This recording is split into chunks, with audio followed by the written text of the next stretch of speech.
To the members of the legislature I've tried my best and other elected to take officials, those lessons with me thank over you. the years. Thank you for what incorporate you them do into every everything single day that I do. to make Mississippi I've leaned on an even them better place to when times live, were good, to work, and I've and leaned to on raise a them family.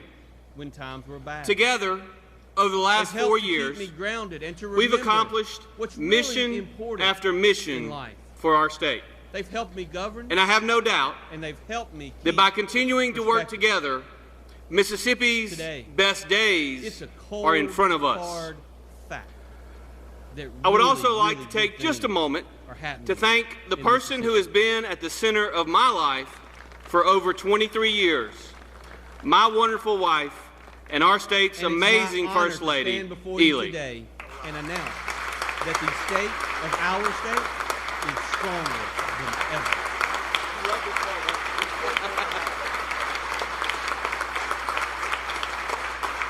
Our state is strong because our people Ely has in my been a administration source are of laser strength focused and on the inspiration issues that for me matter over the to years, Mississippians. and especially during As you've heard me my say time before, as governor. the way we measure success She is a is in the terrific wages mom, of our workers, an excellent in First the Lady, success of our and a students, tremendous in ambassador winning the war for our state. on our values.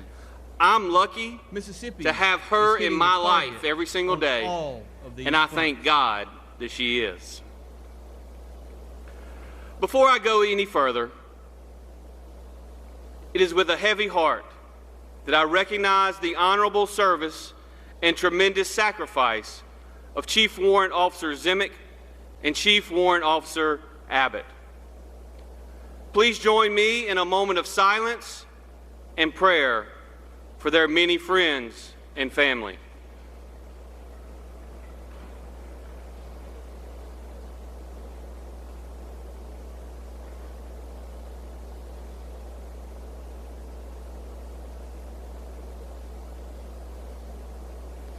Thank you.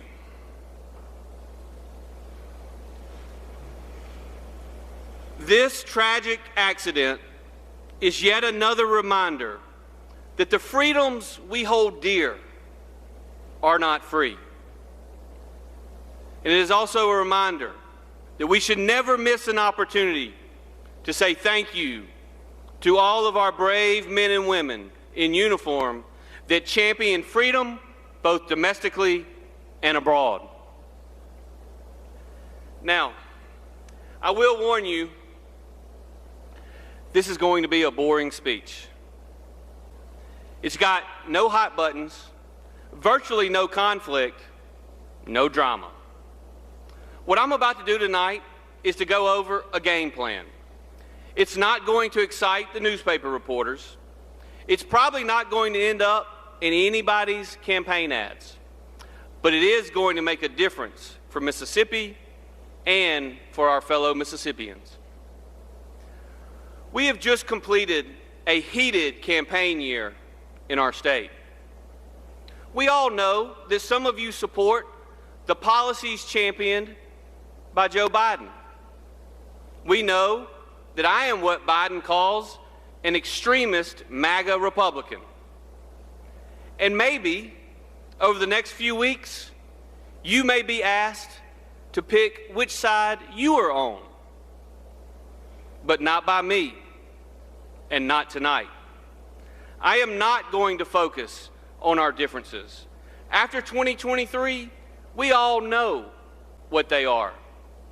I am here tonight instead to challenge you as a legislature to waste no time on the things that divide us, and instead spend your energy this year on the things that unite us. Our state has many challenges. We also have many opportunities. In fact, we have more opportunities than we have ever had before. The task in front of us is whether we can roll up our sleeves and meet these challenges before these opportunities pass us by. You are limited by our Constitution to 125 legislative calendar days. Time is of the essence. Let's not waste any of those days. I'm going to present you tonight with a list of tasks that we must do together to put Mississippi in position to attract even more great careers. All across our state, there are children in elementary school and middle school and high school whose future rides on our ability to get this done. We have attracted more private investment in the first month of this term than we had in the 120 months before I became governor. Let me say that again. We have attracted more investment in the first month of this term than we had in the 120 months before I became governor. And believe me when I tell you that all this movement toward Mississippi has gotten noticed. The people who decide where to locate and where to expand companies in America see the activity and they are checking us out. Success creates more success, and momentum breeds even more momentum. We have an opportunity to make just a few strategic decisions that can yield major results. And not just improvements far into the future, but right now, in the present. Now, most everybody in this room knows me well. Most of us have known each other for a long time. And I will admit, some of you may not think that I'm all that smart, but I can tell you this, I'm a lot smarter today than I was just 4 years ago. And what I'm smarter about is what it takes to attract new jobs to our state. Recruiting new industry has been my #1 priority, and it takes up the bulk of my time. It's given me a new, more detailed perspective on what we as a state have to offer and what we need to do. For the last year, I traveled all over Mississippi to say this: Mississippi has momentum. In my inaugural address, I articulated our mission: Mississippi forever. Committing ourselves to the work so that, together, we can make Mississippi a vibrant, prosperous home for all of her sons and daughters, forever.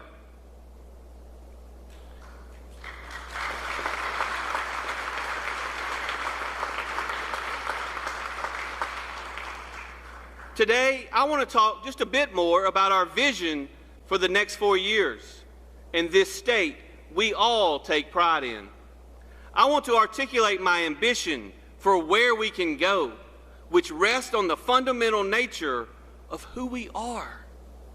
We all have pride in that Mississippi spirit, and we all know what that means. Sure, it means that we're hospitable, that we're God-glorifying, and it means that we are resilient. But it also means that we have discipline and work ethic. This is a state whose economy does not rest on the wizardry of finance or the volatile next big thing. This is a state that is based on timeless economies. Agriculture and forestry, manufacturing and industry, tradesmen, craftsmen, cultivators, and workers dominate our land. We make things, real things. We make fridges and fighter jets. We make cars and sew cotton. We make bullets and grow soybeans. You can touch our work and know that highly trained, capable, proud Mississippi hands made those products.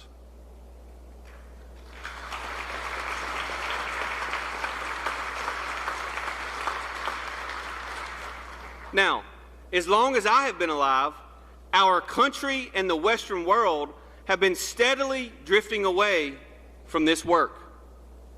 We've been happy to outsource that labor to others in far-off places. And what has it brought us? What has the bizarre combination of globalization and inflation given us that is better than the work of the hands? We have a crisis of purpose and abundant despair in America. Anxiety, isolation, and addiction are on the rise. Everyone recognizes that our culture of outsourcing and apathy and idleness is slowly killing us.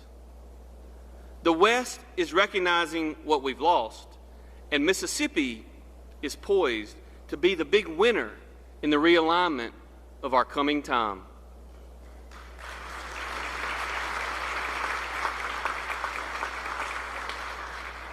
In every C-suite in America, they know the need to reshore key industries. They know that we need to bring the work of making things back home. For our economy and, more importantly, our national spirit, we cannot only be a nation of importers.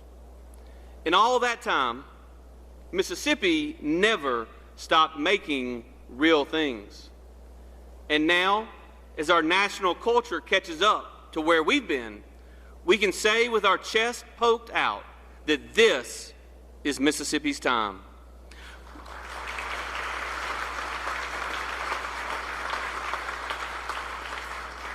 We can take advantage of this moment and create unimagined wealth, prosperity, and purpose for our state. We can make Mississippi the new American capital of manufacturing, industry, and agribusiness. Mississippi can be the headwaters of America's supply chain if and only if we are bold. It is not just the advantage of our hardworking people. World-class Mississippi businesses currently move parts and products around the world thanks to our unique logistics advantage.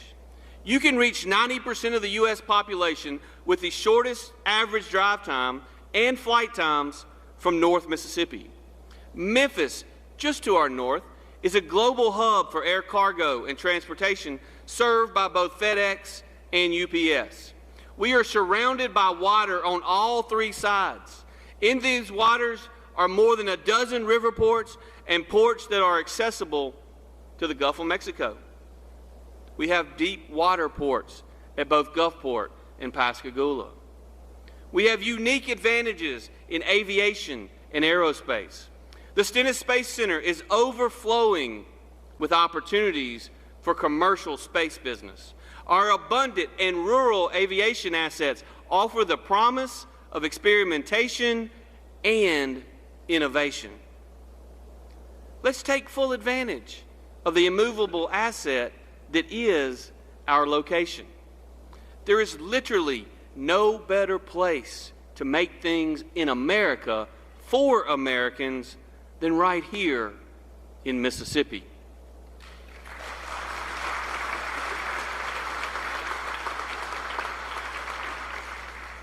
We know that, but to ensure the world cannot deny it, we must continue to invest in our infrastructure to make our logistics second to none. One of Mississippi's greatest economic and logistical assets is our ports. We need to develop a plan of action to address our port's backlog of maintenance and capacity projects. Investing in our critical ports from Vicksburg, which handles 14 million tons of freight annually, to Gulfport, where the global maritime shipping industry requires increased channel depth, will yield economic dividends all across our state. We will attract more companies, create more jobs, and secure even more private sector investment. We must also continue to invest in our airports to meet the demands of industry. By increasing capacity of our hangars through the Airport Improvement Loan Fund, we can take additional steps to attract global interest in our state. And just like we did by creating an Office of Workforce Development, I am calling on the legislature to establish and fund a state rail authority, whose purpose would be to steward our state's investments in our rail network. This authority would be an all-encompassing one-stop shop for all things railroad and would tailor strategies to better develop rail in regions all across our state.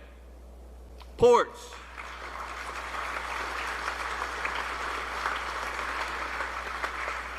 Ports, airports, rail, and roads.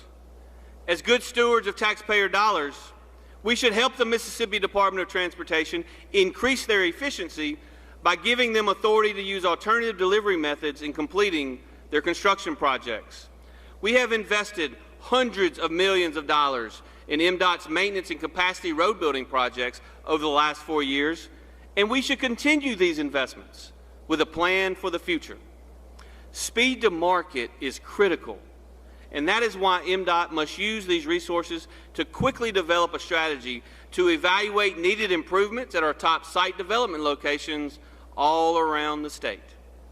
World-class logistics infrastructure means world-class speed to market.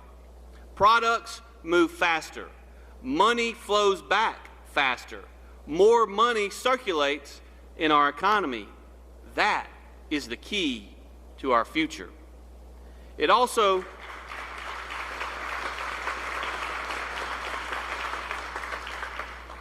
means we must have sites that are ready to go for large-scale investment. That is how we are shattering records for economic development. Over the last several years, we have worked with local communities to have 30 sites primed and ready at all times for immediate uplifting investment. We have invested over $100 million in our site development program in the last 3 years, and this year we must fully fund that program to continue our record-breaking achievements.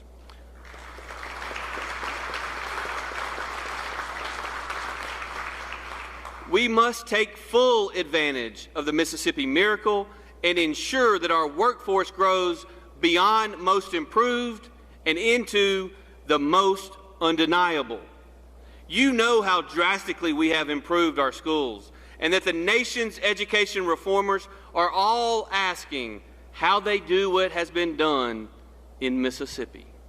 We've gone from bad to good. Now we must discover how to go from good to great. We must be innovative. We must be open to new and different models. We should fund students, not systems. We should trust our parents, not bureaucrats. And we should embrace education freedom.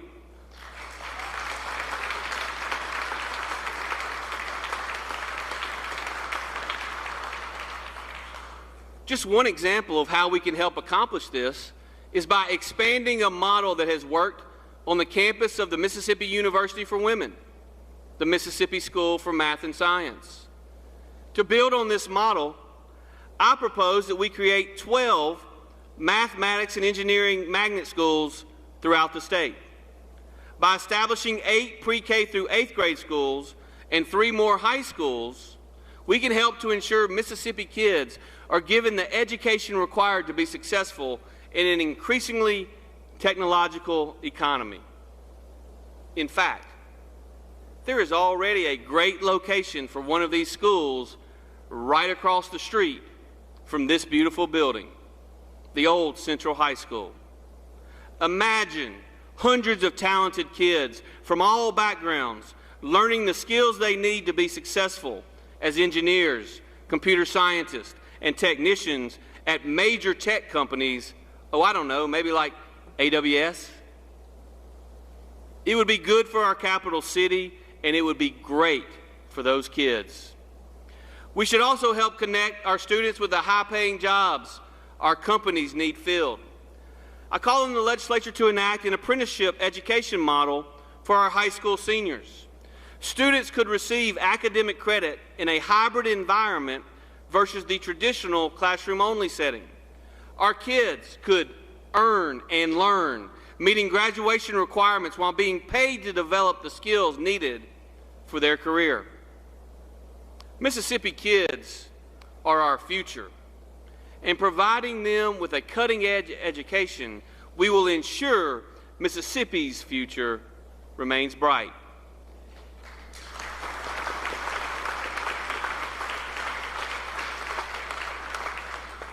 It begins in the elementary, middle, and high school classrooms.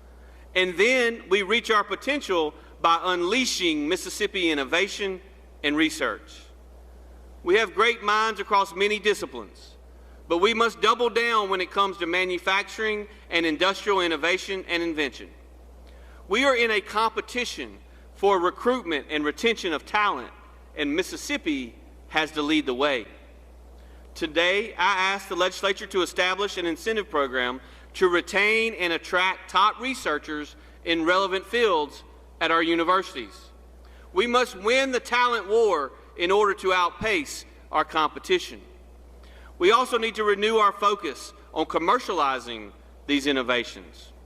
Right now, across our state, great minds are gathered together in the halls of our universities, at the U.S. Army's Engineer Research and Development Center in Vicksburg. Most people, I'm sure, would be shocked to know that there are more PhDs per capita in that town than in any other place in America. At the Stennis Space Center, where innovation beyond anything this planet has ever seen is happening each and every day. Mississippi has to take that research and transform it into wealth generation for our communities. When we learn that art better, everyone can enjoy the spoils that come from the marriage of invention and hard work.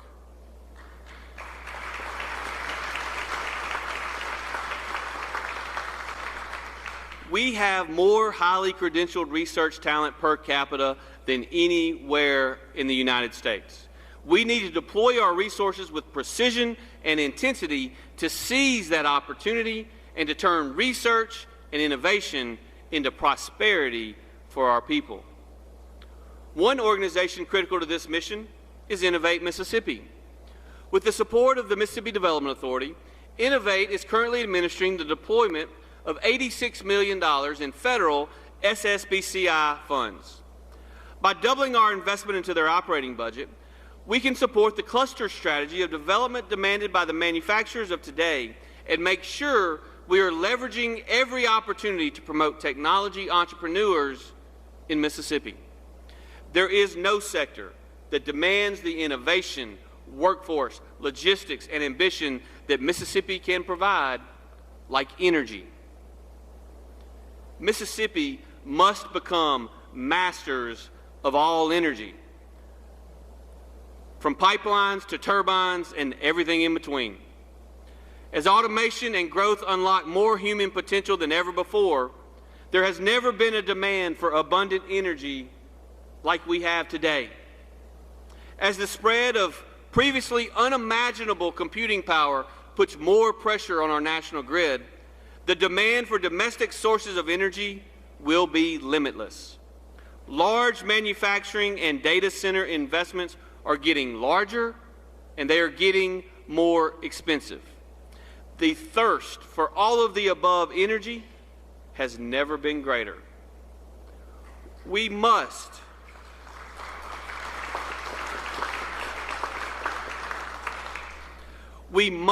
and we will do it all. From oil derricks on our coast to solar panels in the Delta. I don't care if it's green wind power or black crude oil or anything in between. It's going to be made in Mississippi. All of the above and as much as we can do, as long as it is reliable, it is resilient, and it is affordable. We have so much to offer America's energy economy. Biomass from wood and agricultural fiber. We have companies working to unlock the potential of hydrogen and wind due to our abundant land and unique salt domes. We have permitted over 2 gigawatts of industrial solar production in just the last few years. And of course, old reliable, natural gas still powers most of our energy portfolio, and it is clean, it is affordable, and it is dependable.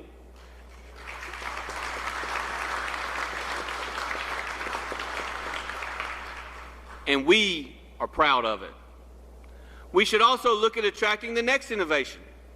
We should attract manufacturing for key components and assembly of small modular nuclear reactors and expedite permitting and regulatory approvals for their rapid deployment within Mississippi.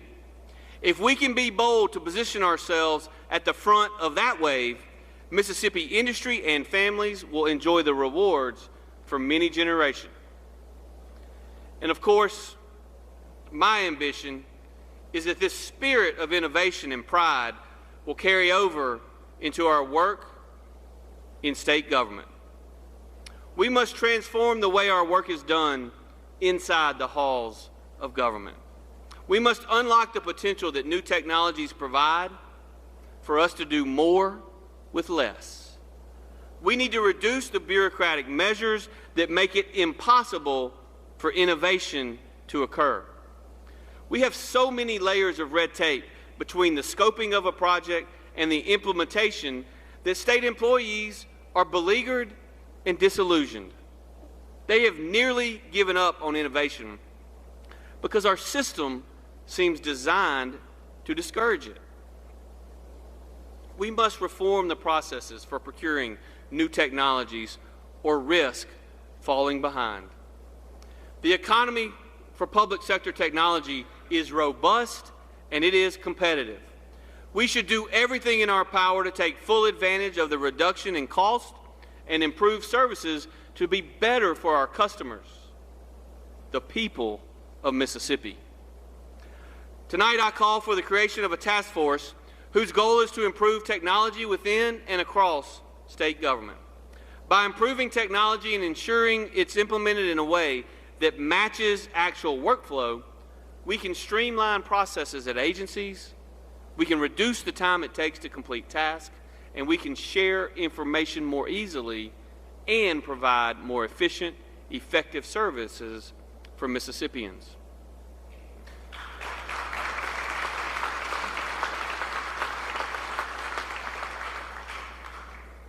And at the end of the day, that's who all this work is for. We're all here in this grand building with all this tradition and ceremony, but we cannot and should not be doing this for ourselves. That, my friends, would be a sorry mission. We do all this for the people who selected us for this work. And at the end of the day, they demand really only a few things from us. First, they demand the lowest possible burden on them. That means committing to interfering with their lives as little as possible. We must not convince ourselves that we can solve everyone's problems, because we know that every intervention in our systems causes countless other ripples. We must be prudent and cautious. We must demand lower taxes and regulations. I renew my call to ensure that the tax burden on Mississippians is as low as we can possibly afford. Their money circulating in their towns will do more good than any additional government program ever could.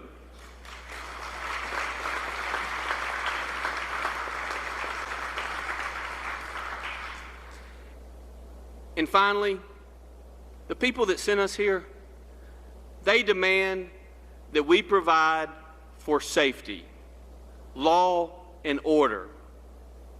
They have entrusted to us a monopoly on force.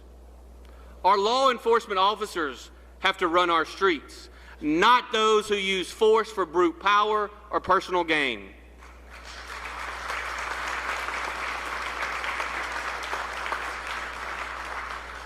That is why we must invest in our public safety efforts and use our resources strategically.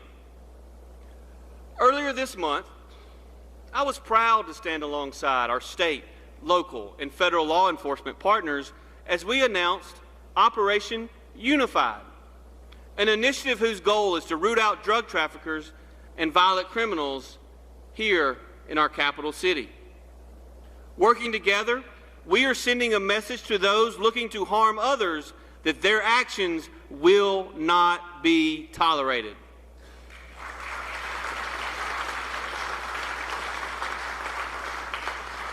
Together, we are showing criminals that Mississippi will never rest until they are brought to justice and behind bars. Our law enforcement officers are already making significant progress. To date, Operation Unified has taken 360 criminals off the streets.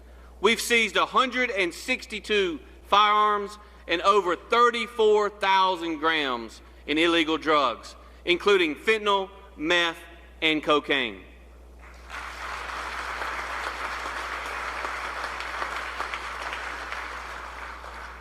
Our law enforcement officers are true heroes, and none of this would be possible without them.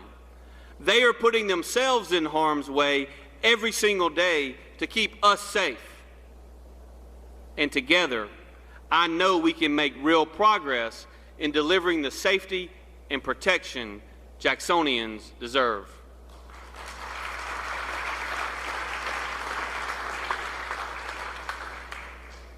I'm proud of their work, and I know you'll support them throughout this important mission and beyond.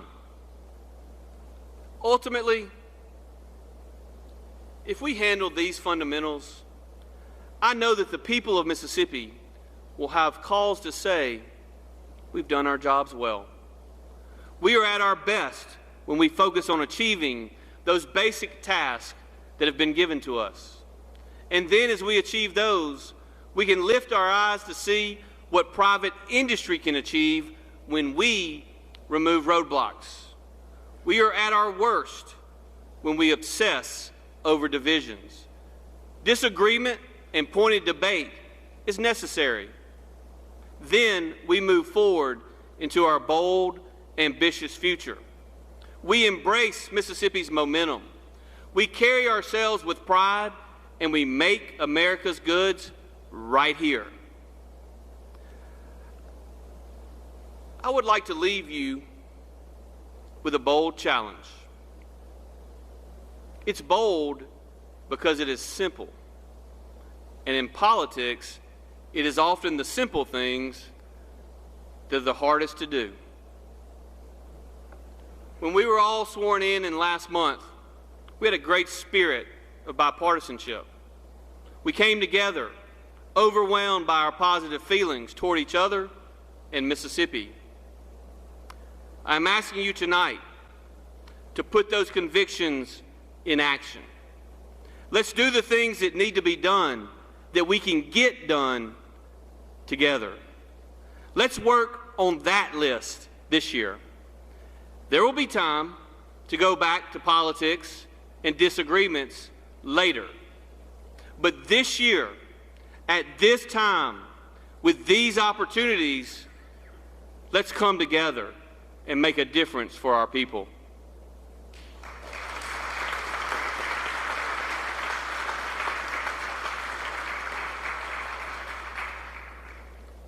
I'm proud to be a Mississippian, and I'm proud to work with each of you. I look forward to what we can accomplish over the next 4 years working together. Thank y'all, and may God bless the great state of Mississippi.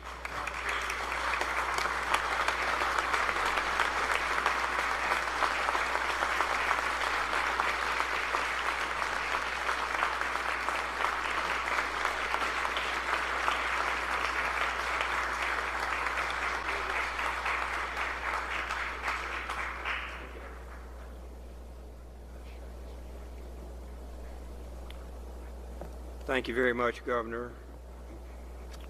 So appreciate you coming today and addressing this group. And we'll now recognize the gentleman from Rankin, Representative Shanks. I move that the Joint Assembly now be dissolved. Gentleman from Rankin moves to dissolve the Joint Assembly of the Mississippi Legislature. All in favor signify by saying aye. Aye. Opposed, no. The ayes have it. We stand adjourned.